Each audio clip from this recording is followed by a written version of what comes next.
Hello, my fellow Floridians. We gather here today to celebrate, to commiserate, and to invigorate. We gather here on the banks of the great Silver River, fed by what once was the world's biggest spring, a cold and quenching wonder known as the Niagara Falls of the South. We gather to speak up for Florida's waters. We invoke the sky above, which blesses us with rain, and the aquifer below, which nurtures us with an abundance of life-giving water. We honor the spirits of those who have come before, those nameless natives whose memory lives on in the names of our sacred waters. Ichitukni and Wakulla, Withlacoochee and Osceola, Oklawaha and Piplachaco. And we acknowledge those who will follow, whom we pray will remember us for our wisdom and not judge us for our folly. Florida, we need to talk. And though it pains me to see what's happening to our beloved waters, I love it that the conversation that we are having about water and Florida's future has finally moved to where it belongs, and that's its rightful place at center stage. In the beginning, there was water, lots of water, and the peninsula we call home emerged, blessed with an abundance of rivers and lakes and springs, and it was good. And for the next 10,000 years, a stunning constellation of freshwater springs, all fed by the mighty Floridan aquifer and its caverns measureless to man, flowed freely to the sea. And then there was us. In the early days of our statehood, there was water, water everywhere, and the prevailing view of those in power came to be, how are we going to get rid of all this water so we can develop this place? And thus was born an era of technological mastery in which water in Florida was seen more as scourge than the stuff of life. Fast forward a century and a half, and the conversation has taken a decidedly different turn. We have reached the point beyond which our waters can no longer bear the impact of our pollutants and remain healthy. Compounding the situation is the reality of our water budget deficit. We are living beyond our means, and our withdrawals are exceeding our deposits in our bank of liquid assets. As the depth of our springs and the sliming of our rivers has made clear, we have reached a tipping point, and Mother Earth is telling us loud and clear that she's had quite enough of cleaning up our mess. There was a time in Florida when it seemed that the promise of eternally clean and abundant water stretched on like the endless summer, but that era ended long ago. And there was a time when we connected more to the pulsing of the planet and the cycle of the seasons than to our mobile devices, but that era has ended too. And what we're left with now is a world in which our technology has outpaced our wisdom, and consumption is our new religion. Yes, my fellow Floridians, we are the people who consume, on average, 160 gallons of water per person per day, our enormous water footprint spurred on by an economy that profits greatly when we conflate our wants with our needs. Ah yes, the economy, the source, it seems, of that which matters most to most in the halls of power. But consider that ecology precedes economy, and not just in the dictionary. Here in Florida, there can be no healthy economy without a healthy environment, a truism that seems to have escaped our current political leadership. I know that our current crop of legislators didn't cause Florida's water problems. They've just made them worse. Our watered-down water laws are the result of 40 years of lax enforcement and quote-unquote reasonable people arguing either that there's not a problem or that we can't afford to fix it. And I grant you that Rick Scott isn't responsible for the sliming of our waters. But as governor, he is the lead official responsible for the cleanup. The reality is that many of our rivers and lakes and springs are dying. The further reality is that dying is too soft a word. Dying is what happens when trees grow old and fall down. No, folks, the reality is that we are killing our rivers and lakes and springs. And while we may avoid accepting that reality, we cannot escape the consequences of our crimes against nature. None of us wanted this to happen, and nobody here is saying that Rick Scott has declared war on clean water in Florida. But if a foreign power had done to Florida's waters what we've managed to do by ourselves, we'd literally be up in arms, ready to do battle to defend our precious waters. Our rivers and lakes and springs are a mess, and we can't blame our problems on the EPA or an act of God and point at the drought as we cross our fingers and pray for rain. It wasn't God who overpumped the aquifer. It wasn't God who dumped all that poop and fertilizer into our groundwater. And it sure as hell wasn't God who politicized and eviscerated the agencies charged with protecting our priceless natural legacy.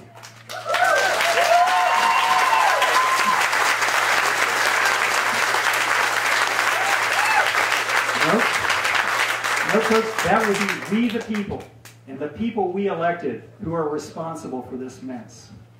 And so I say to Governor Scott, Florida is a special place, but we are not special people. We are no or more or less special, and our needs are no more or less important than those who have come before or those who will follow. Governor, what makes you think that we are so special? What makes you think that we, the current crop of Florida residents who are here today, but who assuredly will be gone tomorrow, that we should be the one to deplete the aquifer and poison our rivers and lakes and springs before we ship off to the hereafter? I reject the cultural narcissism implicit in this attitude that essentially says to the future, it sucks being you. And Governor, I know, Governor, that you think that you're doing us a favor, but I beseech you, Mr. Governor, not in our name, sir, not in our name.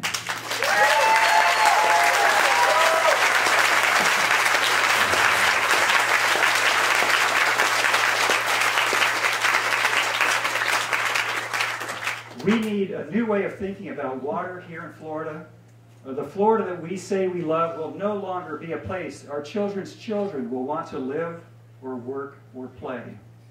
And we need leadership that understands that resistance to change is no longer an option. In short, we need a blue revolution, to borrow from the title of the book by water journalist Cynthia Barnett, a book that really ought to be required reading for every Floridian who uses water.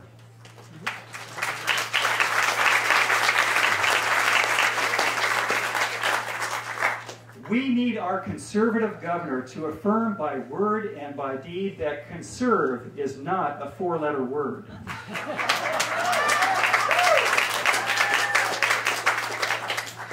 Here's my challenge to you, Governor Scott. Next year, the eyes of the world will be upon us as Florida commemorates the 500th anniversary of the arrival of Ponce de Leon. This is your moonshot moment, Governor. In 1961, President John F. Kennedy rallied the nation, and in less time than it has taken for our water management districts to establish minimum flows and levels, Florida was at center stage, and the world watched in wonder as America succeeded in launching and landing a man on the moon. Think big, Governor Scott. We must clean up our waters. I know it can be done. We are not just a nation of dreamers, we are a nation of doers.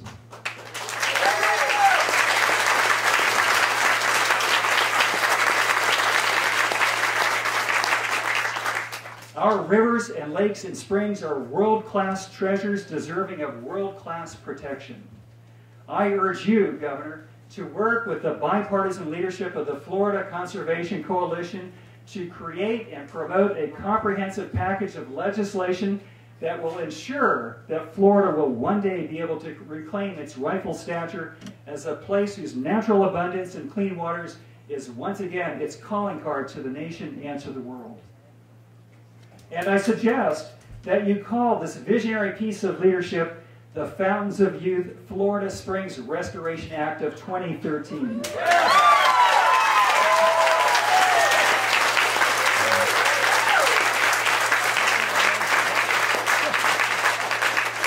Be the visionary, Governor Scott. Inspire us to embrace change, not because we are governed by law, but because we are governed by conscience. We know that sacrifices must be made. Be the leader, Governor. Lead us forward. In the meantime, a crisis is a terrible thing to waste, and there's much to be done. So what can we do? Well, as it turns out, a lot. For starters, we can channel our inner Gandhi and be the change that we wish to see in the world. And if you've not done so already, be prepared to question a lot of old assumptions. We're all going to need to use a lot less water. And now would be a good time to kiss your lawn sprinklers goodbye. Ditto the fertilizer and pesticides. Let's get real about being Florida friendly. In a state where agriculture is king, horticultural products and not food are the #1 cash crop, and half the potable water delivered to households in Florida ends up being dumped on the ground. What's wrong with this picture? Artificially enhanced lawns are a lifestyle choice, like smoking, and though the habit may bring you pleasure, it is seriously injurious to the environment around you. Get over it.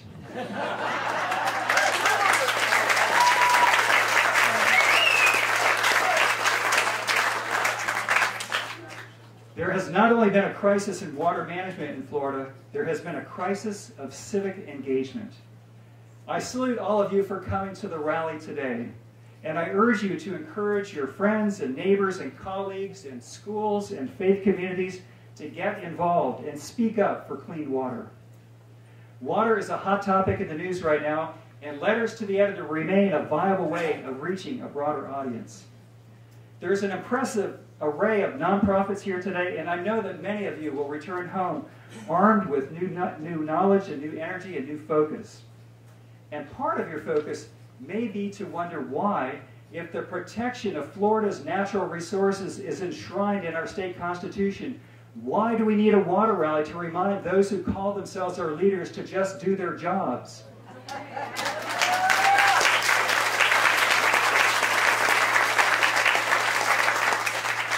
And maybe now is the time to begin the conversation about establishing legally enforceable, inalienable rights of natural ecosystems.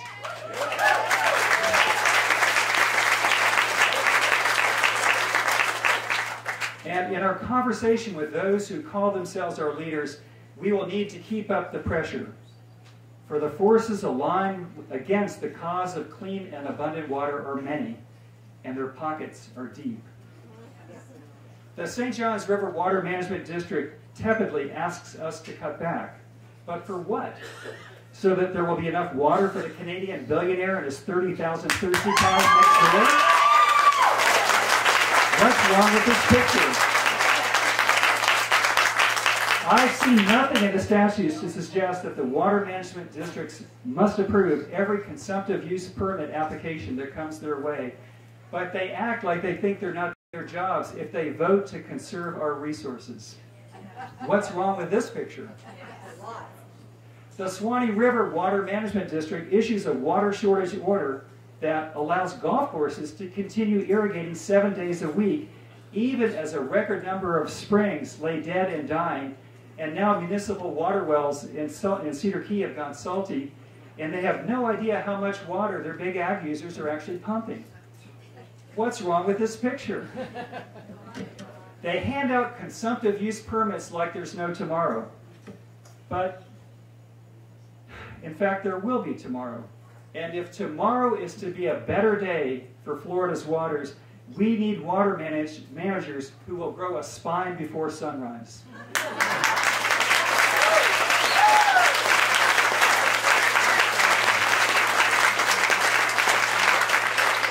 So let us pick up the phone and encourage them on their paths to wisdom. And then there are many state legislators, too many of whom have been repeat offenders in violating the public trust that we have invested in them to serve as stewards of our natural legacy. Their silence during our water crisis has been deafening. The best advice that I've heard is that we should all adopt and educate a legislator, and to do so when the legislature is not in session and the lawmakers are back in their home districts.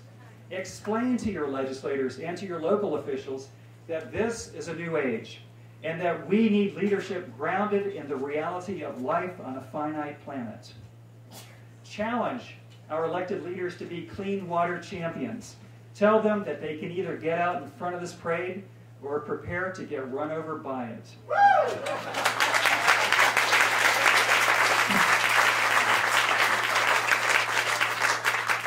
I don't claim to be an expert, but I do make a living as an artist who sees deeply.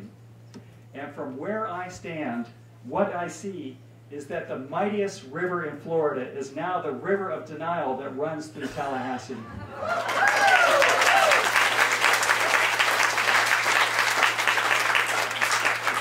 What I see is a stunning abdication of responsible oversight of our priceless rivers and lakes and springs. The party's over, folks. We simply cannot sustain the old way of thinking. Our children deserve better. The planet deserves better. But if we wake up and end the denial, and if we're smart and disciplined, we can create a future in which mindful Floridians are joined in our common resolve to protect the water we have and waste not one precious drop. We know that water is at the heart of the Florida experience. And even though water is what connects and defines us, we've been told that decisions about our water future should be based on reason and not on emotion.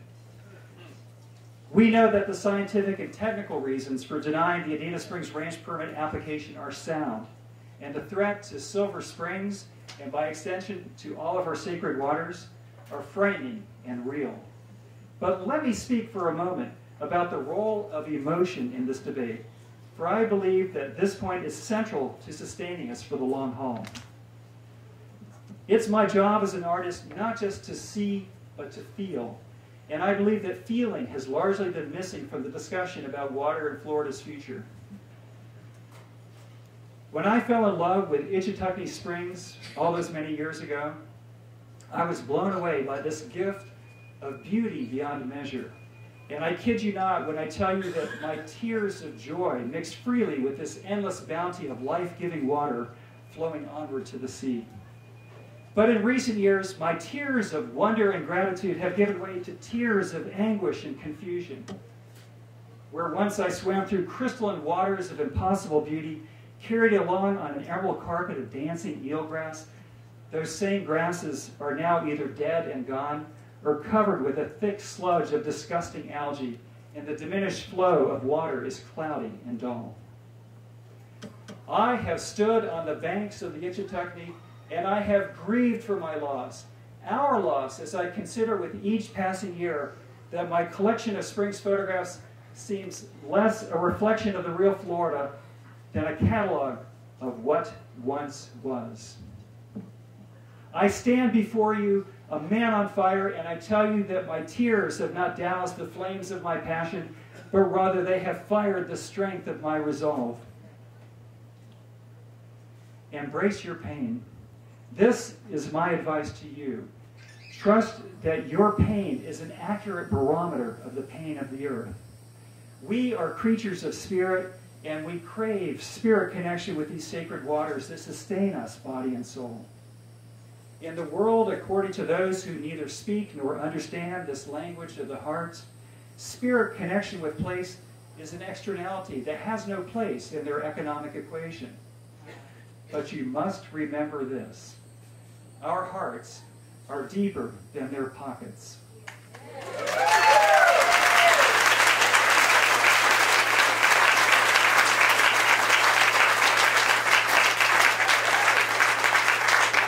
I repeat, our hearts are deeper than their pockets. I want to thank all of you for coming today, and I am honored to stand shoulder to shoulder with you in this battle for the soul of Florida. Thank you.